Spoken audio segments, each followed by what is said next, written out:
안녕하세요. 매일 새로운 사연을 전하는 읽어주는 사연 라디오입니다. 구독과 좋아요, 많은 공유 부탁드립니다. 오늘의 사연 시작하겠습니다. 결혼한 지 3년 된 주부입니다. 맞벌이 부부이고 각자가 벌어오는 돈은 따로 관리했어요. 저는 이제 30이 되었고 남편도 30대 초반이라서 아직 아이 계획은 없습니다. 빠르면 내후년쯤부터 가질 계획이에요. 미래를 대비한 적금과 핸드폰비나 아파트 관리비 같이 달달이 고정적으로 빠져나가는 금액을 남편이 벌어오는 수입에서 쓰기로 했고, 제가 벌어오는 돈으로는 대출금이자와 자동차 할부금을 책임지기로 했습니다. 생활비는 서로 반씩 부담하기로 했어요. 친정어머니는 저희가 정한 결정을 썩 마음에 들어하지는 않았어요. 그렇게 내야 할 것들 전부 내더라도 돈이 꽤 남을 텐데 굳이 제가 아니어도 좋으니 누군가 한 사람이 나머지 돈을 알뜰하게 관리하는 게 좋은 방법 아니겠냐고 하셨어요.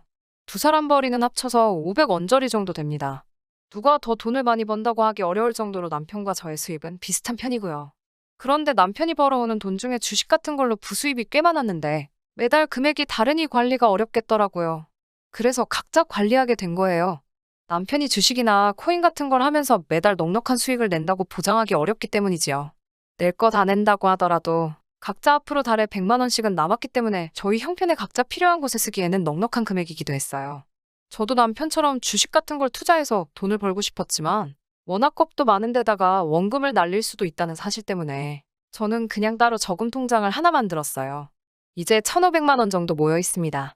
남편도 모으고 있다고 하기는 하는데 제가 볼 때는 남은 돈만큼 주식이나 코인을 하면서 돈을 더 챙기거나 날리고 있는 것 같은데 얼마나 모았는지는 모르고 있습니다.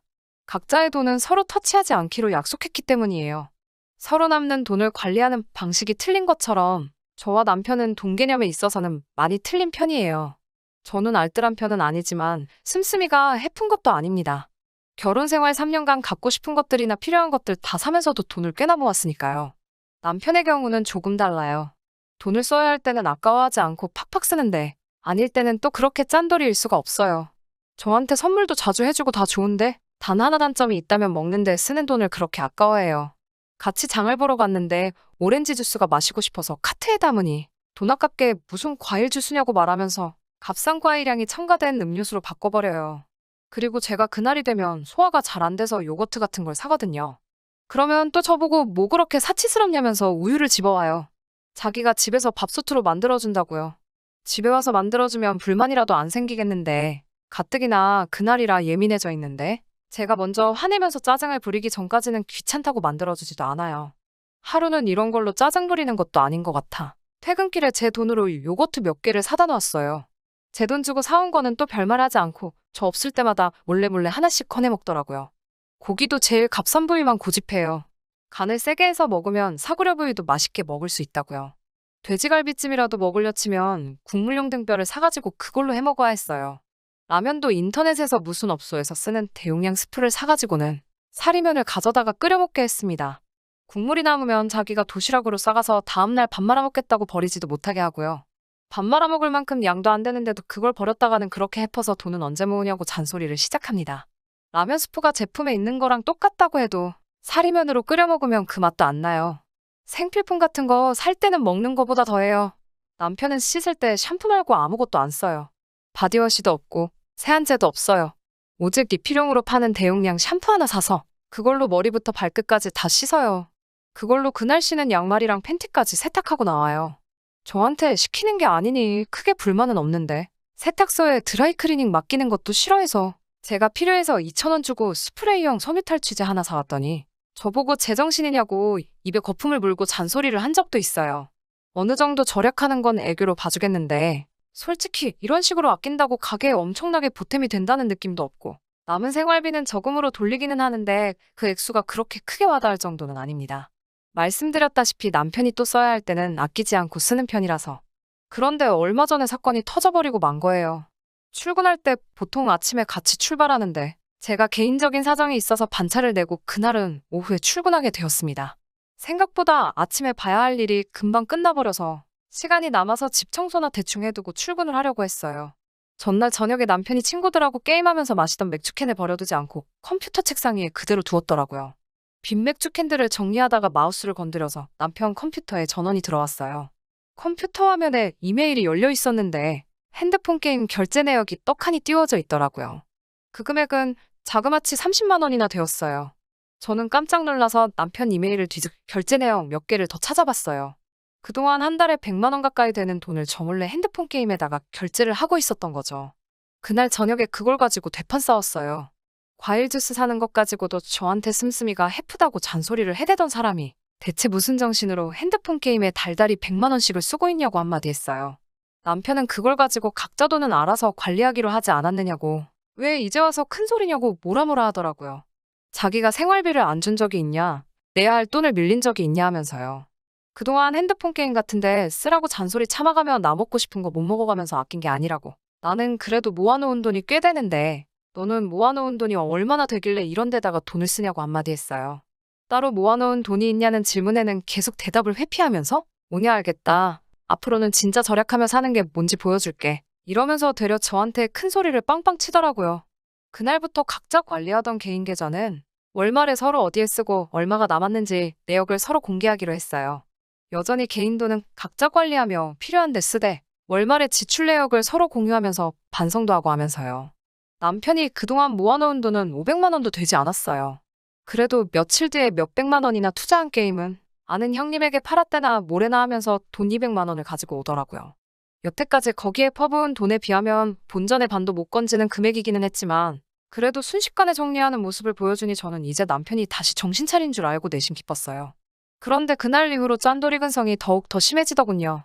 장 보고 와서는 정리하기 전에 식탁 위에 그날 장 봐왔던 걸 쭉 깔아놓고 냉장고 검사를 시작했어요. 지 도시락 반찬 해주려고 사놓은 비엔나 소세지를 보고는 냉장고에 아직 분홍햄이 반이나 넘게 남았는데 똑같은 걸 또 샀다고 하고, 그 싸구려 분홍햄도 지가 이게 더 싸서 사자고 해놓고서는 맛없다고 먹지도 않아서 반이나 남아있던 건데 말이에요. 그런 식으로 돈 쓰는 걸 가지고 빈정상하게 만드는 게 한두 번이 아니지만 결과적으로는 남편도 착실하게 돈을 모으는 모습을 보여주고 있고 와서 크게 뭐라고 하지 않고 좋은 점만 보려고 했어요.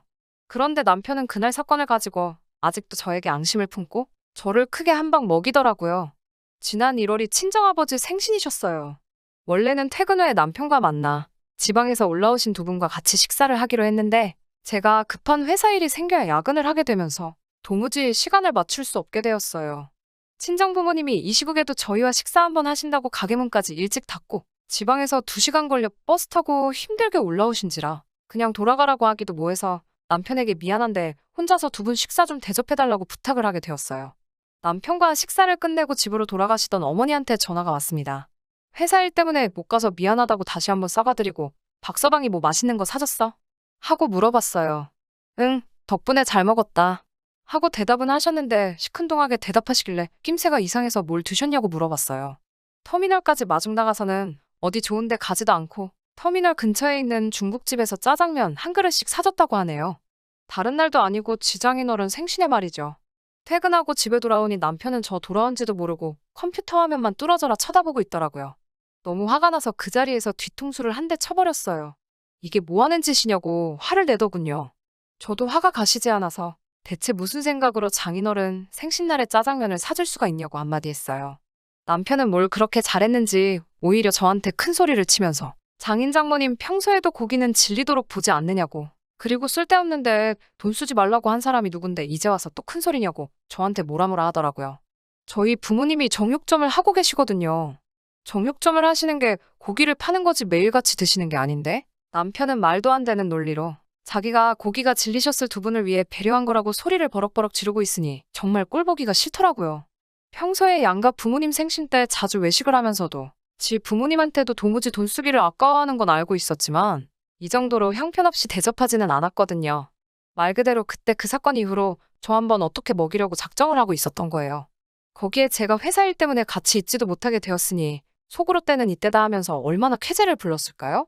둘 사이의 일을 가지고 저희 부모님까지 끌어들여 저에게 한 방 먹이려고 하는 거지 같은 심보를 보고 있자니 저도 똑같이 해주지 않으면 적성이 풀리지 않겠더라고요.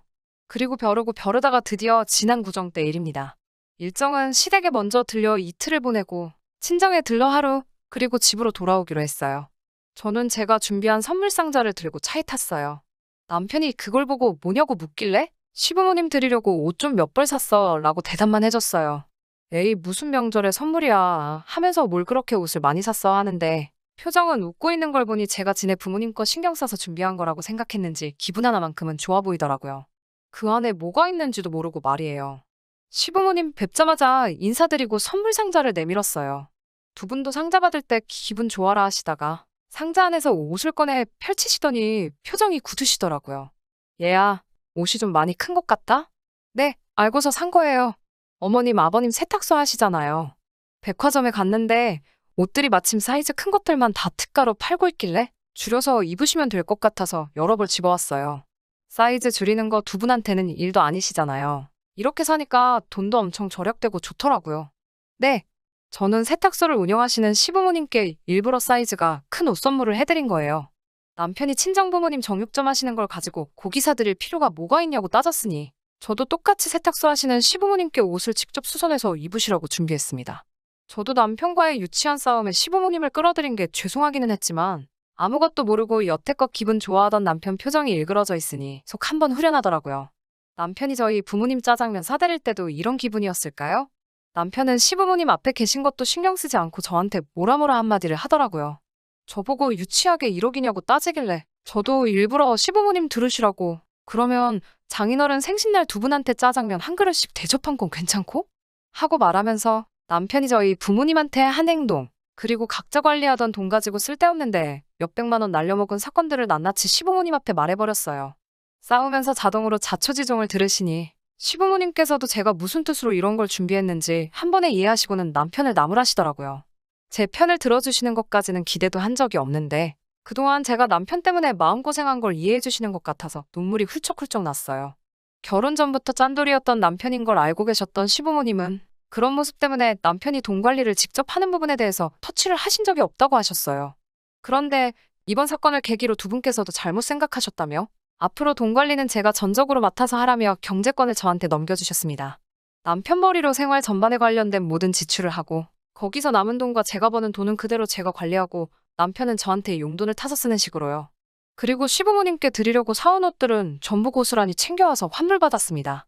그리고 진짜로 준비한 용돈 봉투 건네드리며 둘 사이의 문제를 시부모님한테까지 끌고 와서 죄송하다고 사과도 드렸어요.